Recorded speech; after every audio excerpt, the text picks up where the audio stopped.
आज के इस वीडियो में हम पढ़ेंगे पूर्ति और पूर्ति के नियम के बारे में, यानी कि supply and law of supply. Chapter number 4 पूर्ण प्रतियोगिता की स्थिति में फर्म का सिद्धांत और व्यष्टि अर्थशास्त्र का वीडियो नंबर है 23। पूरे वीडियो को देखेंगे लास्ट तक, तब पूर्ति का कॉन्सेप्ट आपको क्लियर होगा। पूर्ति के इस चैप्टर से पूर्ति से रिलेटेड मैं 3 वीडियो लेके आऊँगा, जिसमें पूर्ति का नियम अलग होगा, ठीक है ना, पूर्ति में परिवर्तन अलग होगा और पूर्ति की लोच अलग होगा, यानी कि पूर्ति से रिलेटेड 3 वीडियो होगा। और ये इस वीडियो का पूर्ति से रिलेटेड पहला वीडियो है, जो कि वीडियो नंबर 23 व्यष्टि अर्थशास्त्र का है, ठीक है ना। तो चलिए हम बात करते हैं पूर्ति के बारे में। पूर्ति है क्या? पूर्ति क्या होता है? सप्लाई वस्तु की वह मात्रा होती है जिन्हें एक विक्रेता विभिन्न संभव कीमतों पर एक निश्चित समय में बेचने को तैयार होता है। यानी कि एक दुकानदार किसी वस्तु, की कोई वस्तु है एक्स को बेचना चाहता है और उस वस्तु की कीमत है ₹10 प्रति इकाई।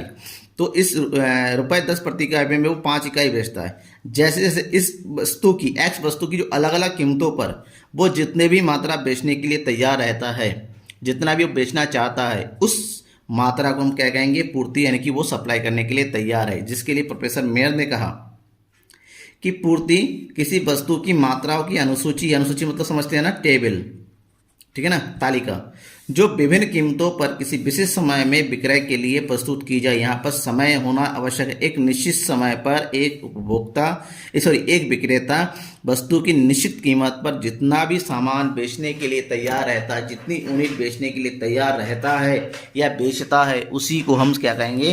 पूर्ति कहेंगे, सप्लाई कहेंगे। अब सप्लाई से आगे बात करें पूर्ति तालिका के बारे में। पूर्ति तालिका किसे कहते हैं? जब हम एक विक्रेता विभिन्न संभव कीमतों पर जो भी मात्रा बेचता है, उसको अगर तालिका के रूप में हम दिखाते हैं, प्रकट करते हैं उन अलग अलग मात्राओं को अलग अलग कीमत पर, तो उसे हम पूर्ति तालिका कहते हैं। That is called supply schedule. पूर्ति तालिका 2 प्रकार की होती हैं। एक है व्यक्तिगत पूर्ति तालिका, एक है बाजार पूर्ति तालिका। व्यक्तिगत पूर्ति तालिका की अगर हम बात करें, व्यक्तिगत पूर्ति तालिका किससे कहते हैं? व्यक्तिगत पूर्ति तालिका केवल व्यक्तिगत एक ही विक्रेता की बात करते हैं। यानी कि बाजार में यदि एक ही विक्रेता है और एक विक्रेता एक निश्चित समय अवधि में विभिन्न कीमतों पर वस्तु की जो भी मात्रा बेचने के लिए तैयार रहता है, और उस मात्रा के लिए जो तालिका तैयार की जाती है, उसे हम पूर्ति तालिका कहते हैं। जैसे वस्तु की कीमत है 2, 4, 6, 8, 10, और इस अलग अलग कीमतों पर पूर्ति की ₹2 होने पर 10, 20, 30, 40, 50 इकाइयाँ बेचता है। आप देखिए यहाँ पर वस्तु की कीमत में वृद्धि के साथ साथ वस्तु की मात्रा में वृद्धि हो रही है। ये पूर्ति का नियम कहेगा। इसके आगे पूर्ति में दुकानदार हमेशा चाहता है कि कीमतें बढ़ेंगी तो अधिक माल बेचा जाए, जबकि इसका उल्टा आपने मांग में पढ़ा है कि वस्तु की कीमतें कम होने पर मात्रा में वृद्धि होती है। मांग और पूर्ति एक दूसरे का विपरीत होता है। मांग उपभोक्ता करता है और पूर्ति उत्पादक करता है, ठीक है ना। इसके बाद हम पढ़ेंगे बाजार पूर्ति तालिका के बारे में। बाजार पूर्ति तालिका, एक बाजार में जितने भी फर्में होती हैं, विक्रेता होती हैं, वो सभी मिलके वस्तु की किसी निश्चित कीमत पर जितनी भी मात्रा बेचने को तैयार रहता है, उन सबको जब एक तालिका में हम प्रकट करते हैं तो उसे पूर्ति तालिका कहेंगे, ठीक है ना। जैसे वस्तु की कीमतें, अलग अलग कीमतें, और बाजार में एग्जाम्पल लिया कि 3 विक्रेता ABC, इस कीमत पर ABC मिलके जितना भी जो है सामान बेच रहे हैं या पूर्ति कर रहे हैं, इन तीनों का जो टोटल होता है वो बाजार पूर्ति है। 10, 6, 5, 21, 20, 8, 15, 43, इन सब का जो टोटल होता है वही बाजार पूर्ति कहते हैं। यानी कि एक बाजार में जितने भी विक्रेता हैं, उन सबका कुल मिला के जो पूर्ति होता है, उनका योग बाजार पूर्ति कहलाएगा। अब हम बात करेंगे पूर्ति वक्र। आपको पता है पूर्ति तालिका बनाते हैं। पूर्ति तालिका को अगर रेखा चित्र के रूप में, यूं कहें कि वक्र के रूप में, यानी कर्व के रूप में अगर हम दर्शाते हैं, तो उसे हम पूर्ति वक्र कहते हैं। अगर पूर्ति तालिका 2 प्रकार की होती हैं, तो पूर्ति तालिका से वक्र बनाया जाता है, इसलिए पूर्ति वक्र भी 2 प्रकार का होता है, ठीक है ना। व्यक्तिगत पूर्ति वक्र, जो कि व्यक्तिगत पूर्ति तालिका से बनाया जाता है, और बाजार पूर्ति वक्र, जो कि बाजार पूर्ति तालिका से बनाया जाता है, ठीक है ना। व्यक्तिगत पूर्ति वक्र, व्यक्तिगत पूर्ति तालिका को वक्र के रूप में प्रदर्शित करने पर जो वक्र प्राप्त होता है उसे व्यक्तिगत पूर्ति वक्र हम कहते हैं, ठीक है ना। अगर इसको हम दर्शाते हैं और बनाया जाए तो किस प्रकार से बनाएंगे वो देखिए। जैसे हमने अभी दिखाया था कि व्यक्तिगत पूर्ति तालिका इसका था 2, 10, 4 पे 10, इसको अगर हम वक्र कर्व के रूप में दर्शाएं, जब कीमत है 2, मांगी जाती 10 यूनिट, यानी कि यहाँ पर ये वाला पॉइंट, ठीक है ना।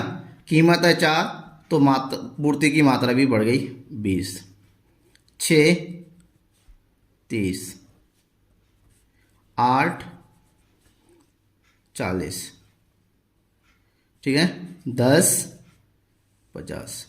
अब सभी बिंदुओं को जब आपस में मिलाएंगे तो इस तरीके से एक सीधी रेखा प्राप्त होती है जिसको हम क्या कहते हैं, पूर्ति वक्र, यानी कि सप्लाई कर्व, ठीक है ना।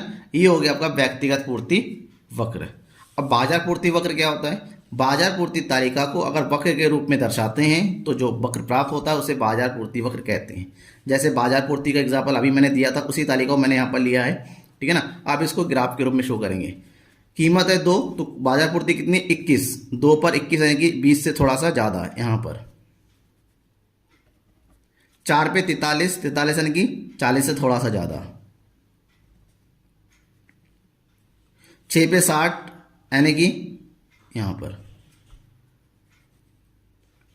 8 पे 77 यानी कि 80 से थोड़ा सा नीचे, ये वाला पॉइंट। फिर 10 पे 94 यानी कि 100 से नीचे, ठीक है ना, ये वाला पॉइंट। अब हम जो यहाँ पर जो रेखा बनाएंगे, इस रेखा को हम बोलेंगे क्या, बाजार पूर्ति वक्र, जो बाजार की पूर्ति को दर्शा रहा है, ठीक है ना। इसके बाद हम पढ़ेंगे सबसे इंपॉर्टेंट, पूर्ति का नियम क्या होता है। पूर्ति का नियम, पूर्ति में किस नियम की हम बात करेंगे। पूर्ति के नियम के अंतर्गत अगर अन्य बातें स्थिर रहें, अन्य बातें अगर पूर्ति को प्रभावित करने वाले कारक जो कीमत के छोड़ के होती हैं, कौन कौन से कारक होते हैं। जैसे फैशन में परिवर्तन होता है, तकनीक में परिवर्तन होता है, क्रेता विक्रेता की आय में परिवर्तन होता है। इन सबको अगर हम कोई परिवर्तन नहीं करते, स्थिर रखते हैं, तो केवल कीमत में अगर वृद्धि होती है तो वस्तुओं की पूर्ति बढ़ेगी, और कीमत में अगर कमी होती है तो वस्तुओं की पूर्ति में भी कमी होगी। इस प्रकार से कीमत और वस्तु की पूर्ति में प्रत्यक्ष और सीधा संबंध होता है according to law of supply. यूं कहें कि वस्तु की कीमत और वस्तु की मात्रा में धनात्मक संबंध होता है, यानी कि प्लस, मतलब एक अगर बढ़ेगा तो दूसरा भी बढ़ेगा, एक घटेगा तो दूसरा भी घटेगा। यह है आपका पूर्ति का नियम, यानी कि कीमत में वृद्धि तो पूर्ति में वृद्धि, कीमत में कमी तो पूर्ति में भी कमी, ठीक है ना। अब बात करते हैं पूर्ति के नियम की मान्यता। आखिर मान्यता है कि पूर्ति का नियम कब लागू होता है। ध्यान में रखिए, अभी जो मैंने बताया था ना, अन्य कारक जो स्थिर रहते हैं, वो कौन कौन से अन्य कारक है उसकी बात करेंगे। बाजार में क्रेता और विक्रेताओं की आय स्तर में कोई परिवर्तन नहीं होना चाहिए। अगर क्रेताओं की इनकम बढ़ गई तो ज़्यादा खरीदेगा तो पूर्ति की मात्रा पर कोई प्रभाव नहीं पड़ेगा। विक्रेताओं की इनकम बढ़ गई तभी पूर्ण सप्लाई वो ज़्यादा करेगा, ठीक है ना। स्थानापन्न वस्तु की कीमतों में भी कोई परिवर्तन नहीं होना। आपको पता है कि वस्तु की स्थानापन्न वस्तु जो होती हैं उसकी मांग और पूर्ति दोनों पर प्रभाव डालती हैं, ठीक है ना। अतः इसकी कीमतें भी परिवर्तित नहीं होनी चाहिए, अपनी जगह पर स्थिर होनी चाहिए। उत्पत्ति के साधनों की कीमतें स्थिर होना। उत्पत्ति के साधन के स्थिर होने का मतलब है, अगर मान लीजिए उत्पत्ति के साधन जो है, यानी कि जिसके माध्यम से उत्पादन क्रिया संपन्न की जाती है, वह साधन, अगर इसके साधनों की कीमतें बढ़ जाती हैं तो लागत बढ़ेगी, लागत बढ़ेगी तो उत्पादक को लाभ घटेगा, लाभ घटेगा तो वस्तु की पूर्ति वो कम करने लगेगा, यानी कि पूर्ति घट जाएगी। उसके विपरीत अगर उत्पत्ति के साधनों की कीमतें घट जाती हैं तो उत्पादन लागत में कमी होती है। उत्पादन लागत में कमी होने का मतलब लाभ में वृद्धि होना, और जब उत्पादक को लाभ अधिक मिलेगा तो वस्तु की पूर्ति भी वो क्या करेगा, बढ़ा देगा। और तीसरा है नेक्स्ट है तकनीक में परिवर्तन नहीं होना। तकनीक में परिवर्तन क्या होता है, अगर तकनीक में परिवर्तन होता है, अगर तकनीक में सुधार होता है, तकनीक में वृद्धि होती है तो लागत में कमी होगी, उत्पादन बढ़ेगा और पूर्ति भी बढ़ेगी। तकनीक में परिवर्तन नहीं होता है, यानी कि तकनीक खराब है, बेकार तकनीक है, तो उत्पादन वृद्धि कोई सुधार नहीं होगा। ऐसे में लागत बढ़ेगी, लागत बढ़ेगी तो पूर्ति भी क्या होगी, घटेगी। यहाँ पर कीमत का कोई प्रभाव नहीं पड़ेगा। और तीसरा, क्रेता और विक्रेता की रुचि, आदत, फैशन आदि में भी परिवर्तन नहीं होना चाहिए। वस्तु की पूर्ति में इसका बहुत अधिक प्रभाव पड़ता है। नेक्स्ट हम बात करेंगे पूर्ति का नियम कब लागू नहीं होता। पूर्ति के नियम के बाद कृषि वस्तुओं पर पूर्ति का नियम लागू नहीं होता है। अगर बारिश हो जाए, ठीक है ना, सूखा पड़ जाए, उसके बाद भी किसी वस्तु की मांग रहती है, जैसे बीजों की मांग अधिक रहेगी, ठीक है ना, किसी के सामान वगैरह, किस पर पूर्ति का नियम लागू नहीं होता। नाशवान वस्तुएं, वो वस्तुएं जो शीघ्र नष्ट हो जाती है, जल्दी खत्म हो जाती है, ऐसी वस्तुओं की पर भी पूर्ति का नियम का कोई प्रभाव नहीं पड़ता। और सामाजिक प्रतिष्ठा वाली वस्तुएं, सामाजिक प्रतिष्ठा वाली मतलब ऐसी वस्तुएं जो समाज की प्रतिष्ठा को बढ़ाती है, ये महंगी वस्तुएं होती हैं। तो देख, ऐसी वस्तुओं की सप्लाई ऑलरेडी कम होती हैं, तो कीमतें बढ़े या घटे तो उसकी सप्लाई पर विशेष प्रभाव नहीं होता है। अतः यहाँ पर इन तीनों चीज़ों में पूर्ति के नियम लागू नहीं होता है। ठीक है ना। Thank you.